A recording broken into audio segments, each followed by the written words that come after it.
Great morning my dear friends. दोस्तों बस ये चैप्टर कंप्लीट होने ही वाला है। लेक्चर 18 स्टार्ट कर रहे हैं and I have increase the number of lectures because I want to clear each and every part of that. तो इसलिए आप ज़्यादा घबराए मत कि 20 लेक्चर्स हैं पहले चैप्टर में। ये प्यार है भूपेश आनंद का। Lecture 18 F3 financial accounting and today I will be discussing with the most important concept. एक बच्चा कहता है ये सारे कंसेप्ट में आप बोलते हो most important, but the point is आज का ये जो कंसेप्ट है ये कुछ और ज्यादा इंपॉर्टेंट है बेटे, सब्सटेंस ओवर लीगल फॉर्म। तो मैं भूपेश आनंद 5 स्टार्स दे रहा हूं बेटे, 5 में से 5 स्टार्स इस पूरे कंसेप्ट को देने वाला हूं। और बड़ा सिंपल सा एक मैं आपको बताऊंगा who are the law makers. Intention की बात करेंगे, लेटर की बात करेंगे, स्पिरिट की बात करेंगे। तो आप पहले लिख लें, अपने रजिस्टर्स ओपन कर लें। सब्सटेंस ओवर फॉर्म लेक्चर 18 बेटे, टोटल 20 लेक्चर्स हैं, 2 कंसेप्ट और रह गए हैं जो मुझे डिस्कस करना है, जैसे accounting period concept, money measurement concept, Katrina Kaif का गाना देखेंगे, आज भी मैं धोनी का कुछ दिखाऊंगा। आप बस देखते जाइए और मोटिवेट होते जाइए दोस्तों भूपेश आनंद के साथ। Accounting concept lecture 18 F3 financial accounting, 5 stars दे दिए। कंसेप्ट का नाम भी कुछ बच्चों ने नहीं लिखा, नींद आ रही है उनको। सब्सटेंस इकोनॉमिक सब्सटेंस, अभी हम देखेंगे what I mean by substance. Over legal form या ओवर फॉर्म, कुछ भी देखेंगे बेटा। मुझे एक चीज बताइए जी, आप सभी जिस भी कंट्री से बिलोंग करते हैं, there must be some law some regulation in that. कुछ ना कुछ किसी ना किसी की रेगुलेशन तो 101% होती है दोस्तों। ये जो रेगुलेशन है, ये जो लॉज हैं, they are being prepared by law makers. वहां के जो लॉ मेकर्स हैं, दे ड्राफ्ट दिस लॉ, वो इस लॉ को ड्राफ्ट करते हैं। अच्छा, while drafting this law they have something in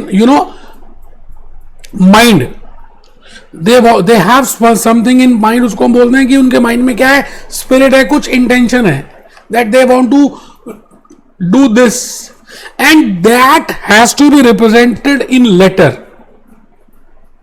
बेटे कुछ भी नहीं, मैं ये कहना चाहता हूं कि लॉ मेकर्स, और if I talk of IFRS foundation, जो नेक्स्ट क्लास का टॉपिक है, नेक्स्ट चैप्टर का टॉपिक है, regulatory framework. When these people they want to start with come with new IFRS, post कोविड-19 IFRS लेकर आ रहे हैं, उनका स्पिरिट कुछ हो रहा है, इंटेंशन कुछ हो रहा है, बट कई बार क्या होता है, जब वो लॉ फ्रेम कर रहे होते हैं, लीगल फॉर्म कुछ अलग आ जाती है। There intention is different, substance is different, but the legal form is different. अगर आप दोनों को रिलेट करें तो कुछ अलग सेंस निकल रही है। You getting a point? तो आज का ये जो कंसेप्ट है ना, इसी बात के ऊपर है कि if you are doing any transaction और if there is any event, तो आपको उसमें क्या देखना है, सब्सटेंस देखना है। आपको नो डाउट लीगल फॉर्म भी देखना है, बट अगर दोनों में कॉन्फ्लिक्ट हो जाए तो you have to go for substance. अब देखिए, इसको समझाने के लिए मैं चाहता हूं कि पहले आप थोड़ा सा लिख लेंगे तो मैं समझता हूं थोड़ा ज्यादा बेटर रहेगा। I have given 2 or 3 examples, very beautiful examples. तो पहले लिखते हैं for accounting purpose economic substance. अब इकोनॉमिक सब्सटेंस मैंने बताना है that whenever you are doing accounting, what I mean by substance, what I mean by economic substance, economics, पैसा, transactions, profit, loss, किसको आ रहा है, that is more important as compared to the legal form, as compared to the ownership। अभी देखिए, for accounting purpose, economic substance of the transaction, economic substance of the transaction। अभी तक I think I have not told you what I mean by transaction, that I will discuss in chapter number 3, double entry bookkeeping system। वैसे transaction का meaning होता है हादसा, लेन then, when you are giving something and you are getting something and there is a change in assets, liabilities or capital, उस accounting equation में change होना, that is named as a transaction। That we will discuss in detail in chapter number 3। और जो मेरे ACC level 0 के lectures हैं, अगर आप उसको देख लें तो nothing like it, but still I will discuss in chapter number 3।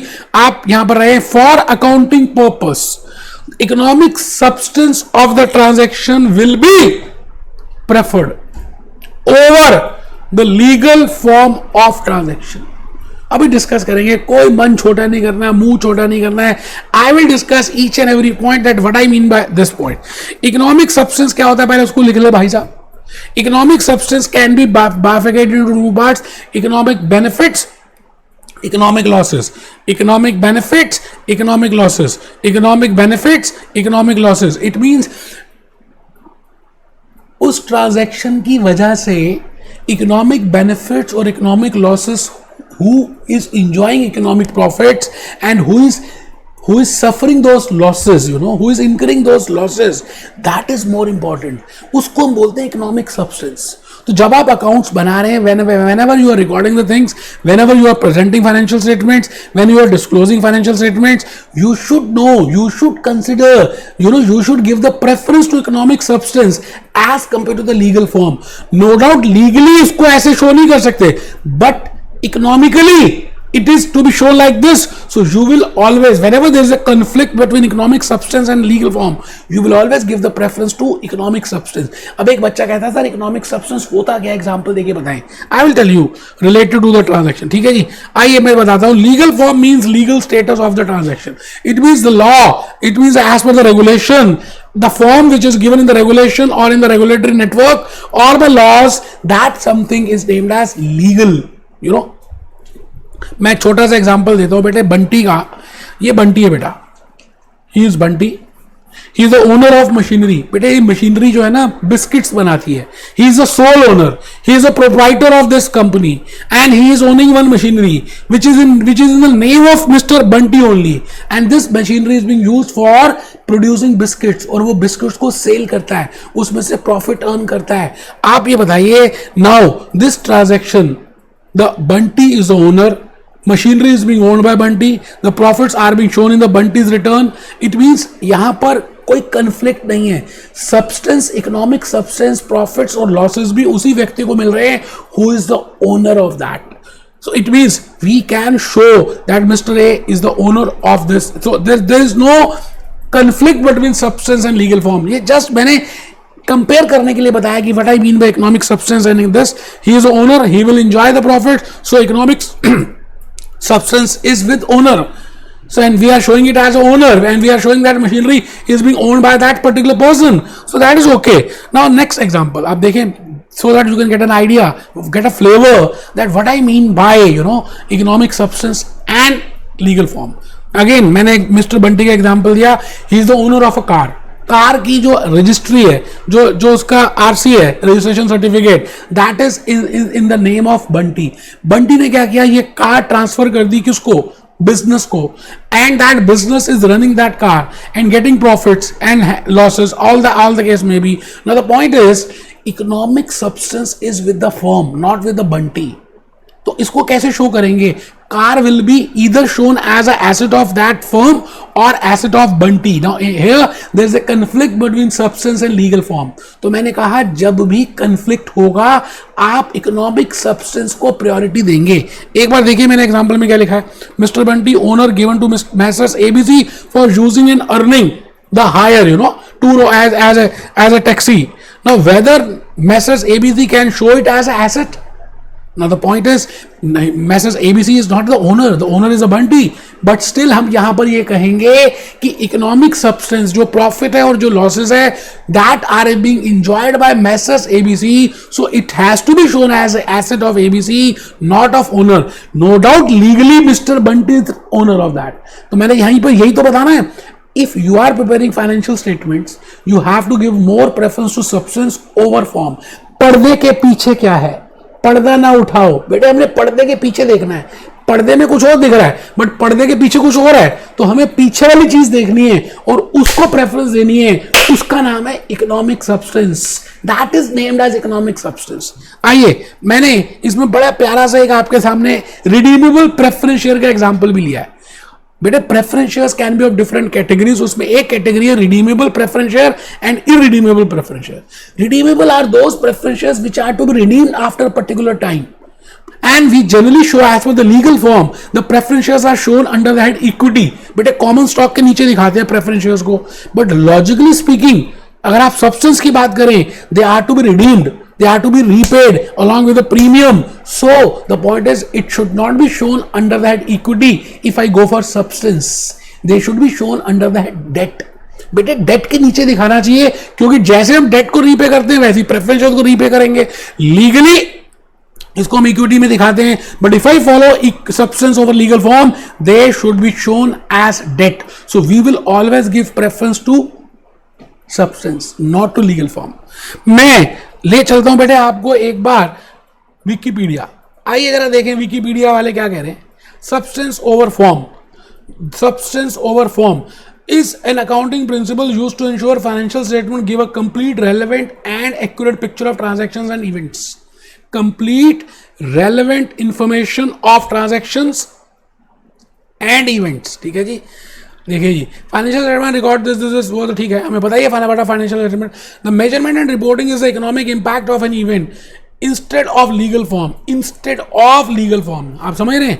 It means we have to give the preference to the substance and not to the economic form. Revenue recognition, just have a look on this. The revenue recognition principle is this is accrual. मैंने आपको revenue recognition बताया, accrual concept बताया. इसमें भी we will follow substance over legal form. ठीक है जी. तो मैं चाहता हूं कि आप सभी ईमानदारी से एक बार ये वीडियो देखें जो मैं दिखाना चाह रहा हूं. बेटे मैं ज्यादा देर के लिए नहीं दिखा पाऊंगा. धोनी की कहानी है. अब धोनी का पैशन कुछ और था, कर कुछ और रहा था. आप एसीसी जो कर रहे हैं अपने पैशन से कर रहे हैं ना बेटा, तो आपको बस मन लगाकर जो भी कोर्स कर रहे हैं, whether you are doing CFA, whether anything course, बेटे उसमें ईमानदारी से करना है. आइए एक मिनट के लिए देखें क्या कह रहे हैं. हम सोच रहे थे कि हम कर क्या रहे हैं. हम एक क्रिकेटर हैं लेकिन टीसी का काम कर रहे हैं खड़गपुर स्टेशन पे, और रोज गेट नंबर 3 के सामने खड़े होकर फाइन इकट्ठा करते हैं. ना तुम्हारा गेम इंप्रूव हो रहा है सर.